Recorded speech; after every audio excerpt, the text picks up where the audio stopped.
बाहर तोहरा ससुराल वाला आइल बाड़े, प्रतीक्षा कर रहल बाड़े कि तू वहां जाके उनका लाल भेंट स्वीकार करा।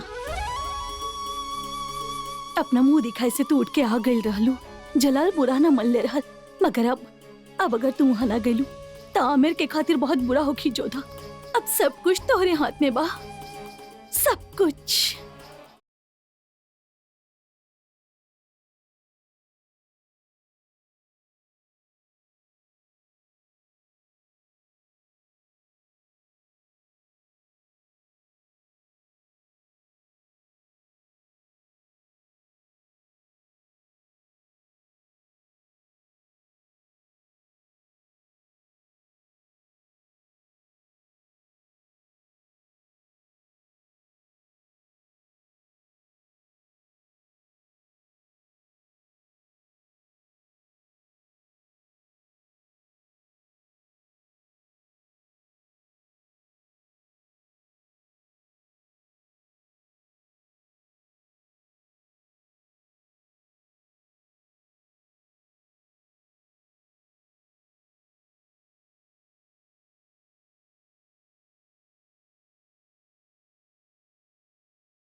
निकाह के ई जोड़ा खास आपके खातिर बा शहजादी जोधा।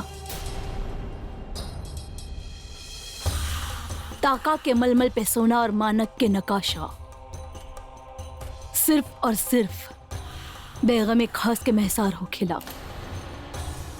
कारीगर के ऐसा दूसरा लिबास बनावे की इजाजत ना हो। अगर वो कोशिश भी करे ले तो वो अपना जान से हाथ धो बैठेला। शहंशाह के शान के निशानी बाई और अब आपके भाई।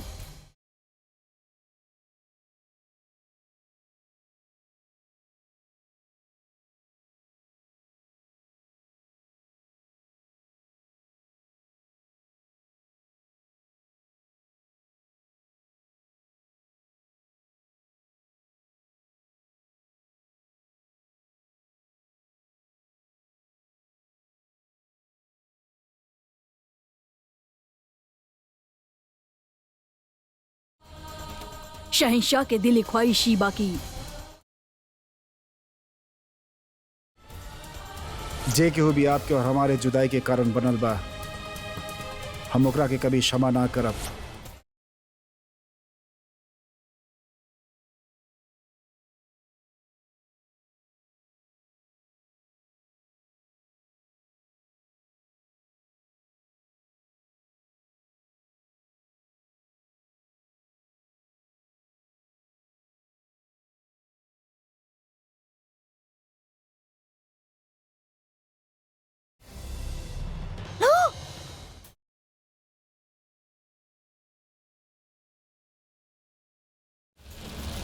जोधा ये का कैलू? रुक जा जोधा।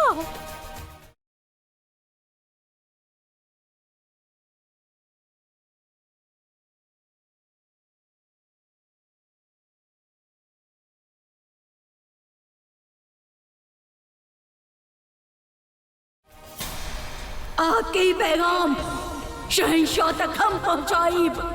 यही हालत में शहजादी जोधा।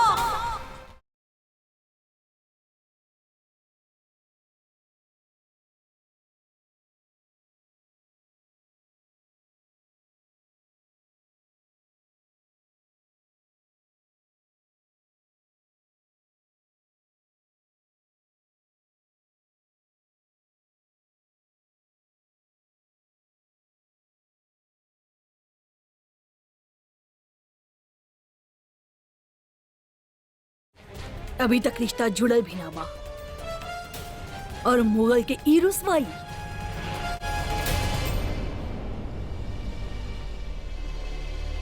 सबका सामने आपके तोहफा के बेकदरी भइल बा। शहंशाह के तोहफा के बेकदरी। ये जोड़ा ना जलाए बाजू था, बल्कि मुगल के शान और इज्जत के आंच देले बाऊ। हमके पूरा यकीन बा जलाल कि आप ओकर पूरा माकूल जवाब दी हैं। बस आप हुक्म करी आमिर पे कब चढ़ाई करे के बाद। अगर आप कहीं था तो दिल्ली, आगरा और मेवाड़ से और फौज बुला लिहल जाए। बस आपके हुक्म के इंतजार बा। ठीक बा, अब अभी आमिर पे हमला कर देता नहीं, सब तबाह कर देता नहीं, निस्ते नाबूद कर देता नहीं।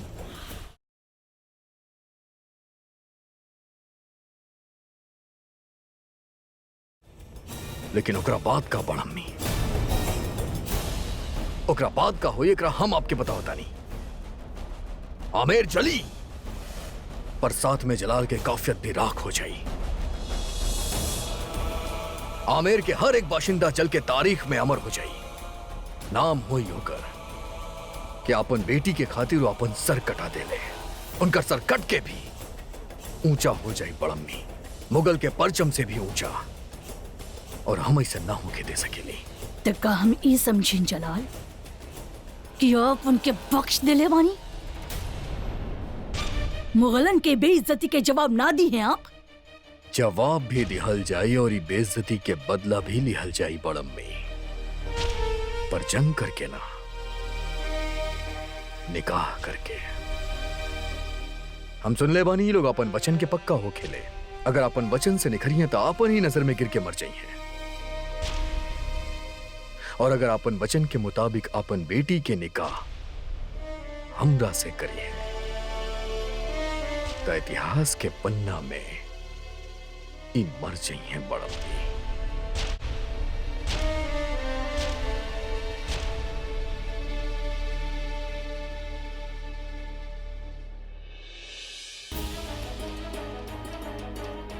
बड़म्मी मुगल आपन शान से उनके आन उनकर बेटी के अपना साथ लेके आई हैं, और तब हम उनके गुरूर कुचल दें।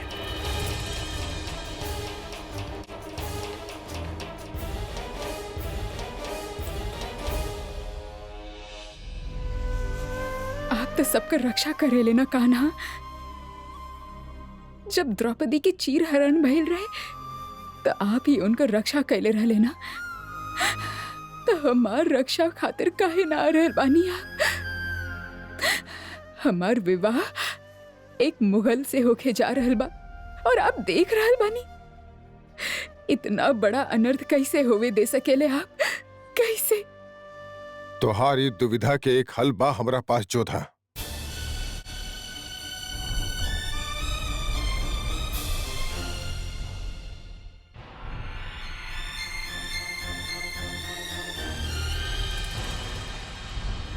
ला कर ला विषपान, समाप्त कर ला अपन जीवन और बचा ला अपन मान। किंतु इतना ध्यान रहे, तो हर मान तो बच जाई, किंतु आमिर ना बची। तुम्हारी मृत्यु के बाद हजारों मृत्यु होगी आमिर में। कुछ के सर जलाल काट दी और कुछ अपन इच्छा से जौहर कर ली है। बापू साहब, जलाल ये अपमान के कभी सहन न करी। कुछ ही देर में युद्ध के नगाड़ा बाजे लगी। मां भवानी के सौगंध, हम और हमार सैनिक गर्व से प्रसन्नता से अपन बलिदान देव तो हर मान के लिए। किंतु मरे से पहले हम तो के इतना बता दिहल चाहता नहीं। हम तो हर संबंध भले जलाल से जुड़ले रहनी, लेकिन जलाल कबो तो हर अपमान ना कैलस। वो तो पूरा रीति रिवाज से तोरा से विवाह कर चाहता, अपन पत्नी बना के तोरा रानी के दर्जा दिहल चाहता। कैसन रानी बापू साहब? आपके जोधा कई रानी में से एक होगी हैं।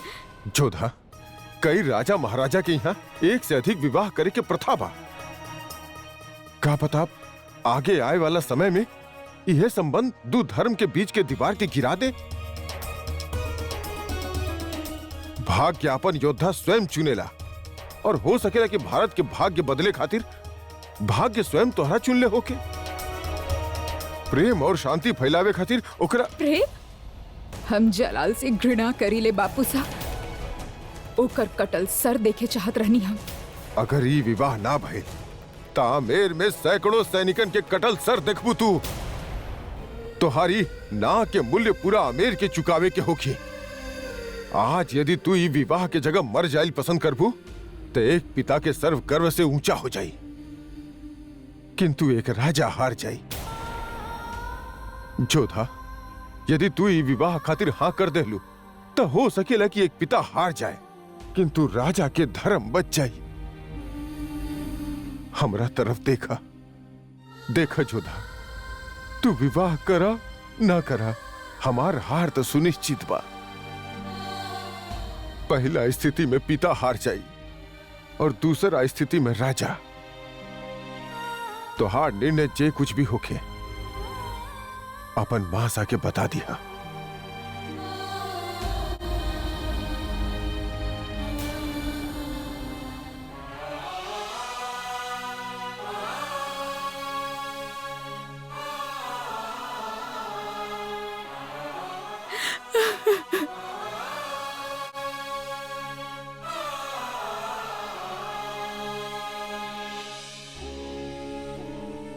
हमके तो हर उत्तर मिल गई बा जोधा।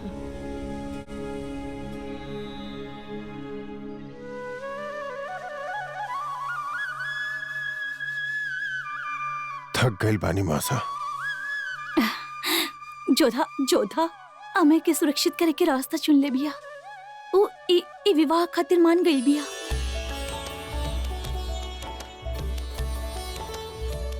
भगवान, जल्दी से जा, बारात के लिए संदेशा भिजवा दो तुरंत। बादशाह के सादर प्रणाम। जे भयलु दुर्भाग्यपूर्ण रहे, हमार ऐसन कोनो मनसा ना रहे कि शहंशाह या उनकर प्रतिनिधि के ठेस लागे। वो केवल क्षणिक आवेग रहे जेकरा में राजकुमारी बह गई रही। उनकर ध्येय शहंशाह या मुगल सल्तनत के अपमान कैल ना रहे। हमारी निवेदन बाकी आप वो घटना के भुला के बारात लेके विवाह खातिर प्रस्थान करी।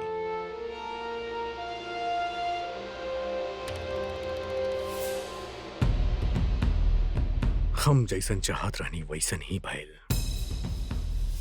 राजा भारमल खुद अपन शान हमके देवे खातिर तैयार बाड़े।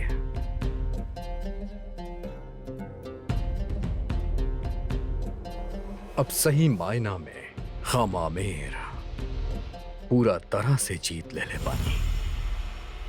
बहुत मजा आई।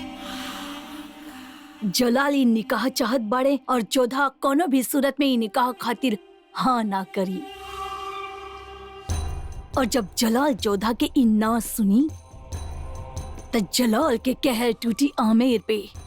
बहुत बड़ कीमत चुकावे के पड़ी पूरा आमेर के। माशाअल्लाह, अम्मी जान जैसन आप करे रहनी वैसने हो रहल बा। अब आई मजा, अब होगी जंग। अब मौका मिली हमरा के आमेर के लूटे के।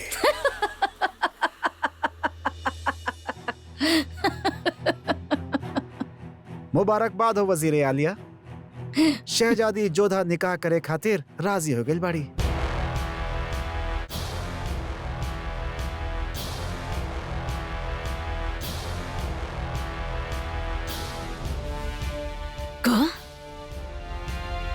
जोधा निकाह के खातिर हाँ कर देलस? जी वजीर आलिया, आमेर के तरफ से शहंशाह के पैगाम आयल बा। अब तक तैयारी में जुट जाई, कल बारात के रवानगी बा। जब भी हम 2 कदम आगे के सोची ले, ये लड़की हमके 4 कदम पीछे खींच लावेले।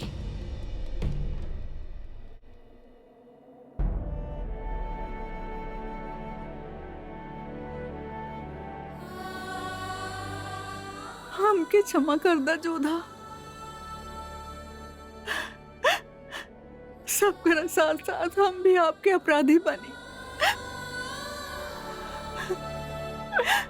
हमके भी इस सच के बारे में पता रहे जोधा,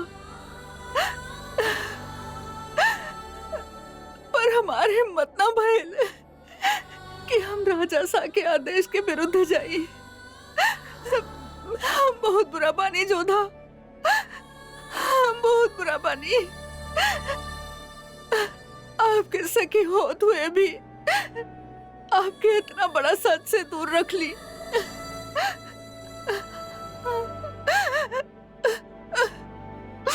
हम जानत बानी जोधा, जे हो रहल बा उ सही ना हो रहल बा, किंतु सबकर हाथ बंधल बा, कुछ हो भी त ना सकेला। अब कोनो मार्ग ना बा। मार्ग बा, एक अंतिम मार्ग। माना कि संबंध के लिए हम पीछे ना हट सकीले, लेकिन जलाल तो हट सकेला ना। आप कहे का चाहत बानी? हम एक ऐसा उपाय सोच ले बानी जेकरा से जलाल स्वयं ई विवाह के लिए मना कर दी।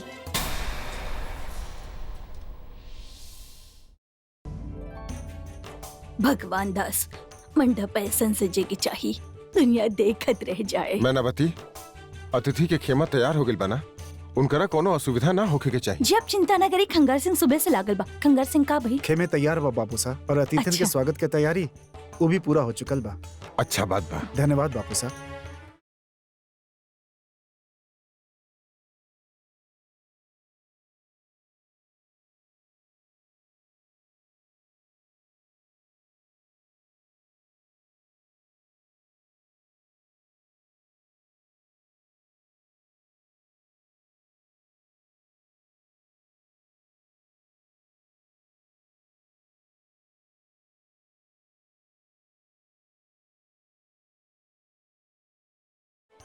देखी, बारात के आवे से लेके विदा होखला तक सारा प्रबंध अति उत्तम होके के चाहिए। बाद में हम इना सुनल चाहिए कि महाराज जी आमेर ना सांभर रहे, एक खातिर व्यवस्था ठीक से ना हो पौलस। जी महाराज, ठीक बा।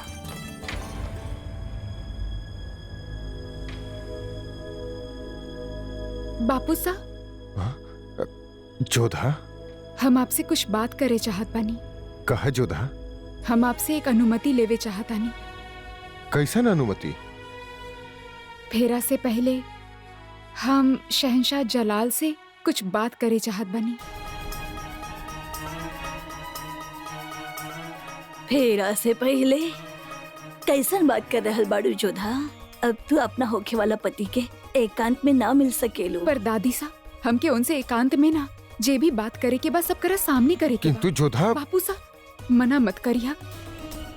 हम आपके वचन देत बानी, हम आपके सर ना झुके दे, आपके और उनकर मान सम्मान पे आँच ना आवे देब हम।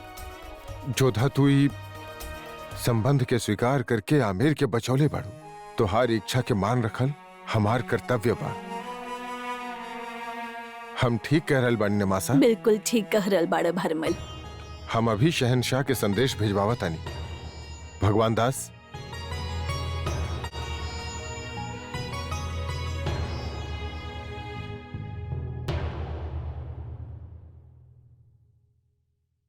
शहनशाह सलामत रहें। आपसे मिले आमिर के शहजादा भगवान दास आयल बड़न, का हुक्म बा? हुकुम कैसन? वो हमार होखे वाला रिश्तेदार बाड़े, उनके बाइज्जत यहाँ लाइल जाए।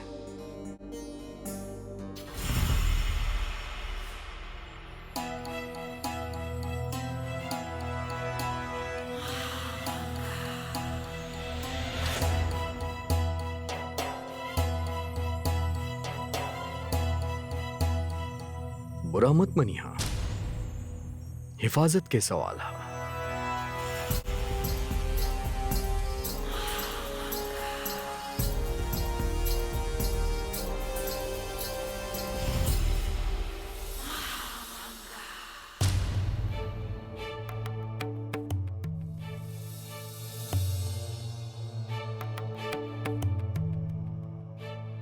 इनकर अच्छा तरह से खातिरदारी कैल जाए, सेहत के जाम पेश कैल जाए। तब बताई भगवान दास, आपके कैसे आवे भैल? एक विनती बा आपसे। बताई। विनती जोधा की ओर से बा शहंशाह।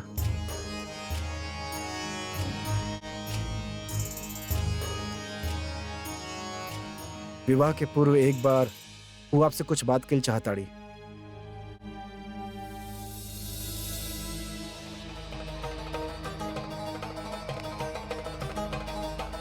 पर वो तो आपके रस्म के खिलाफ है। ओकरा मुताबिक शादी से पहले दूल्हा दुल्हन एक दूसरे से ना मिल सकेले। अब राजकुमारी जोधा हमरा से बात करे चाहतारी। वो आपसे अकेले में ना, सबके सामने बात करे चाहताड़ी। पर्दा रही आप दोनों के बीच।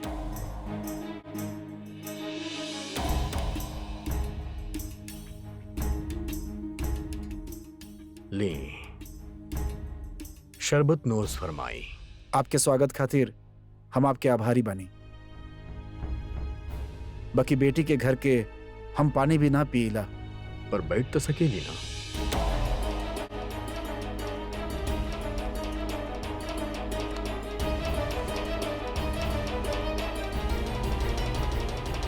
तो राजकुमारी जोधा हमार होखे वाली बेगम हमरा से मिले के दरख्वास्त करतारी।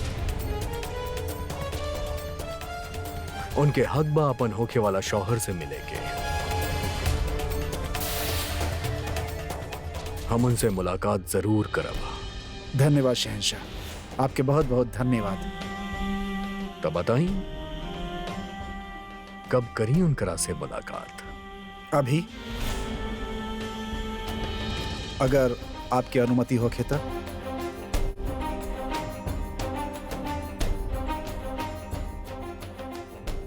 बड़म्मी चले के तैयारी करी।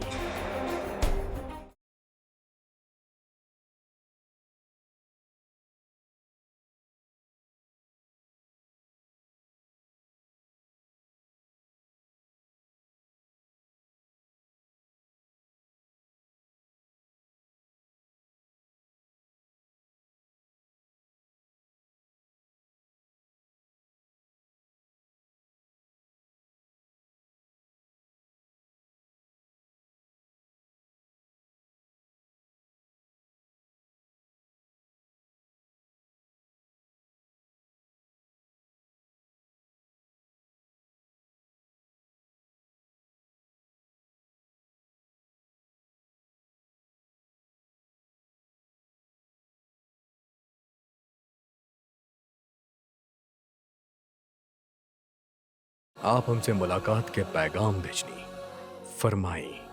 निकाह से पहले आप हमसे का बात करे चाहता नहीं? विवाह से पहले हम आपके सामने 2 शर्त रखे चाहत बानी।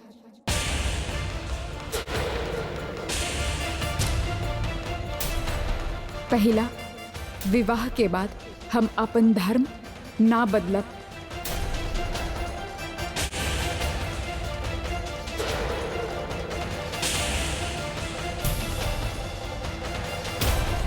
और दूसर, हमरा साथ हमार कान्हा भी आगरा जाइए।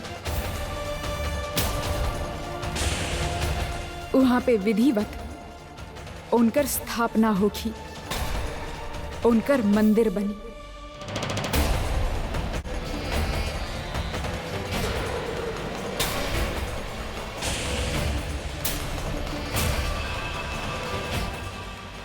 हे भगवान, जोधा के उपाय काम कर जाए।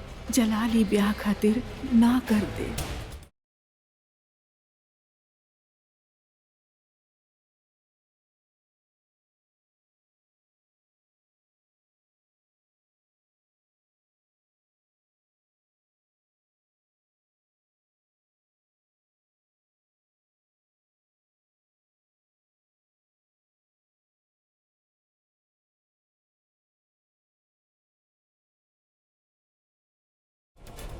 आपके शर्त बहुत बड़ बा शहजादी।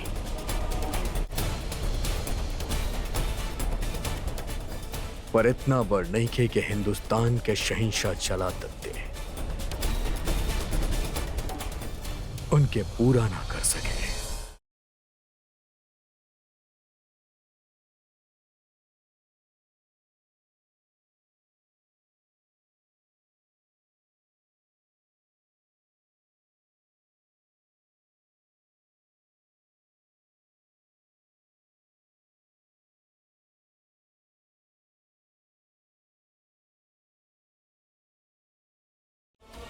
हमके आपके दोनों शर्त मंजूर बा।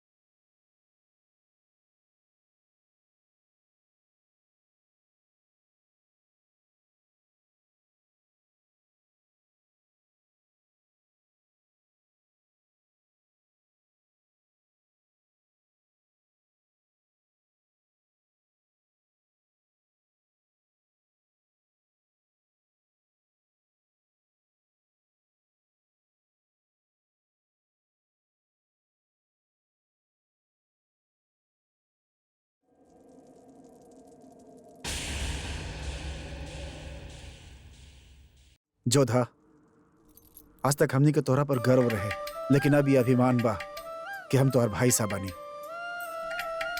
जोधा, आज तू हम सबके सर ऊंचा कर देलू। जब तू जलाल से मिले के अनुमति मांगले रहलू तब हम क्षण भर खातिर चिंतित हो गए रहनी, लेकिन जे साहस के साथ तू जलाल के सामने अपन पक्ष रखलू, हम तोहार भविष्य के लेके निश्चिंत हो गए बानी। अच्छा कहलो हमार बच्ची कि तू अपन धर्म, अपना संस्कार के मान रखले बाड़ू। हमके तोहरा पे गर्व बा। जे प्रकार से जलाल तोहरा सारा शर्त मान लेलस, उसे तो यह प्रतीत होखेला कि वो जोधा के खुश रखे चाहत बाड़े। ओके मान, एक पहचान देवी चाहत बाड़े।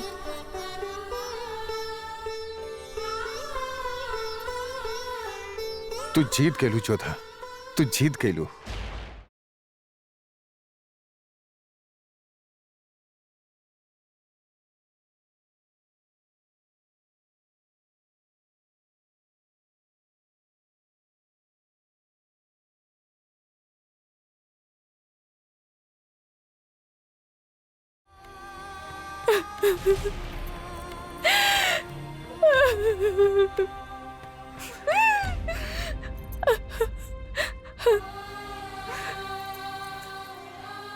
हम बापू सा के कैसे बताएं कि उनकर जोधा जीतल नहीं के, हार गइल बिया।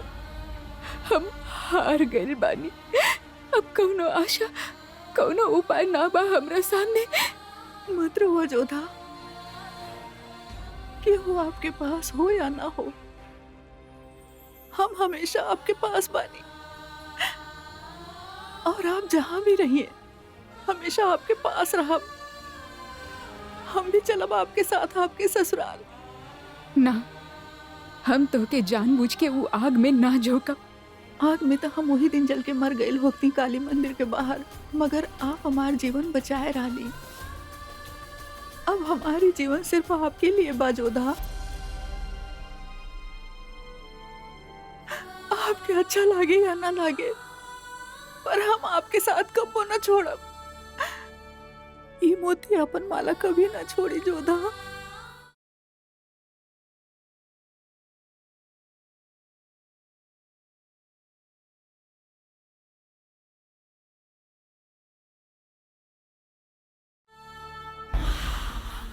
जलाल,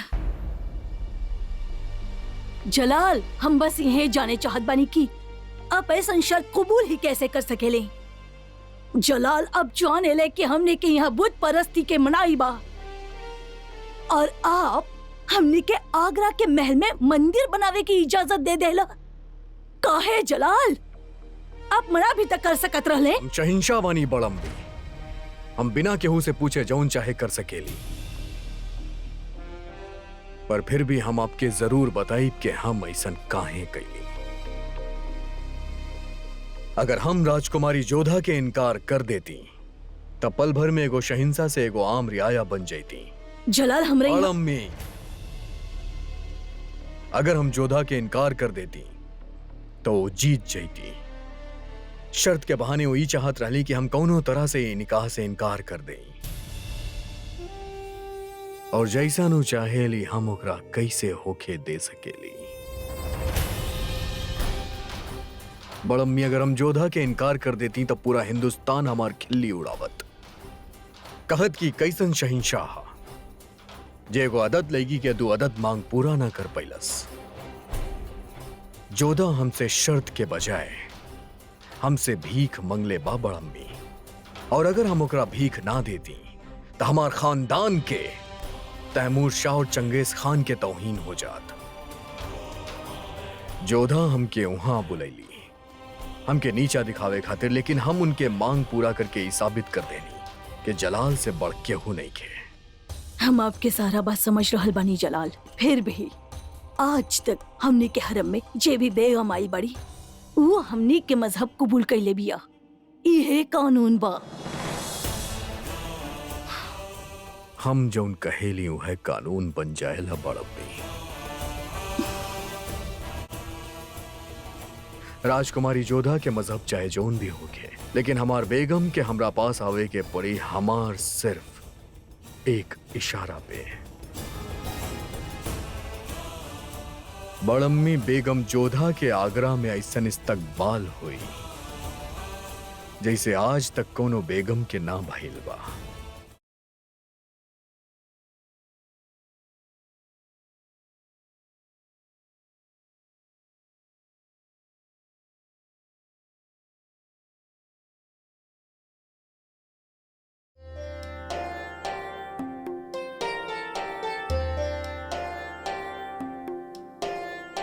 पकवान ऐसन बनावा कि बाराती के मन प्रसन्न हो जाए। और हाँ, कोनो भी मिष्ठान बिना मेवा के ना बने के चाहिए। हमरा जोधा के बिहा बा।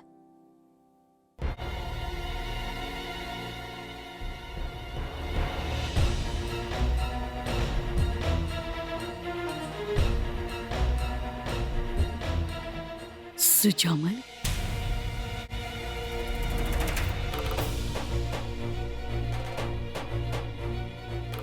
यहाँ वहाँ हमारे साथ।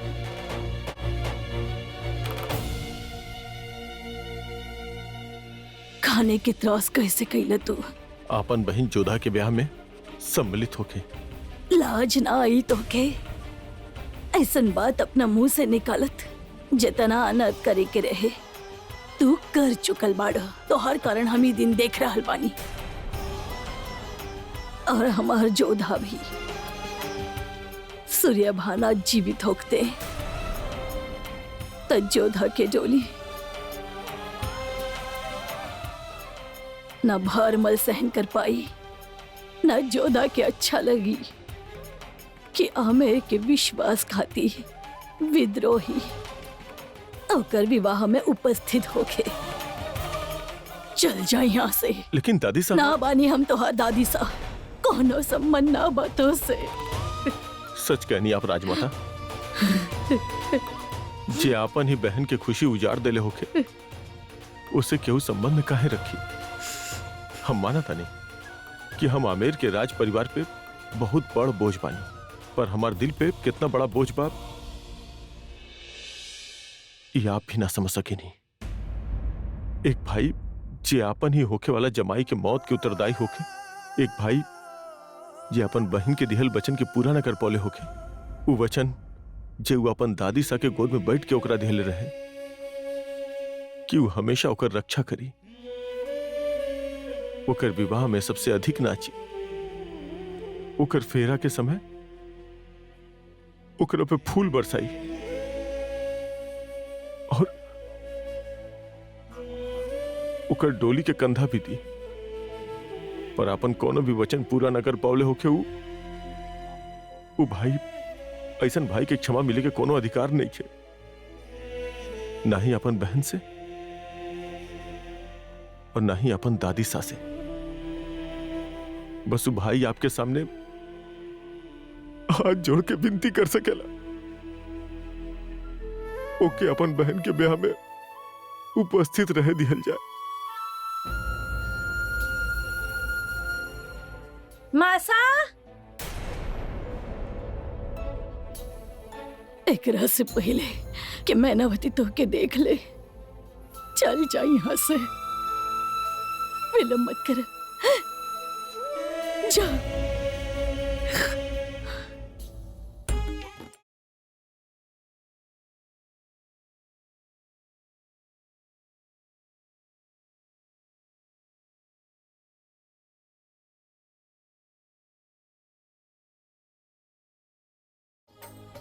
जी जी, हम जानत बानी जे ब्याह के कल्पना आप या हम कैले रहली ऊ ऐसे बिल्कुल अलग बा।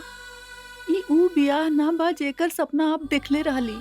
ई ऊ ब्याह ना बा जे आपके चेहरा पे मुस्कान ले आवे।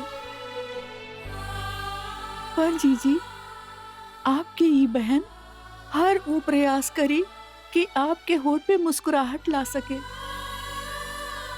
आपके ई अवसर पे उस सारा प्रसन्नता देवे के प्रयास करत रहब जीजी जेकर आपके अधिकार बा।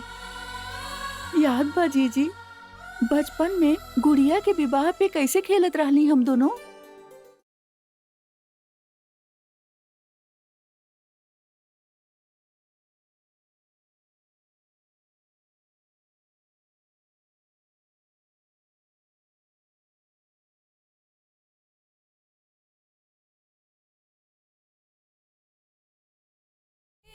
जीजी आपके होंठ पे हंसी अच्छी लागेले, आंख में आंसू ना। चला पोछा इनके।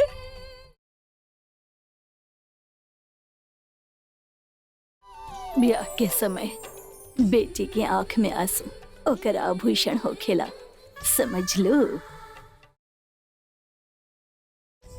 बन्नी गाव थारी जीजी के ब्याह बा। बिल्कुल दादी सा।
मन में इतना पीड़ा लेके होठ पे मुस्कान लावल एक सच्ची वीरांगना के गुण बा जोधा। हर लड़की ससुराल जात वक्त रुला के जाले, मगर तू रुला के भी जाबू और हम सब के अपन ऋणी बना के भी।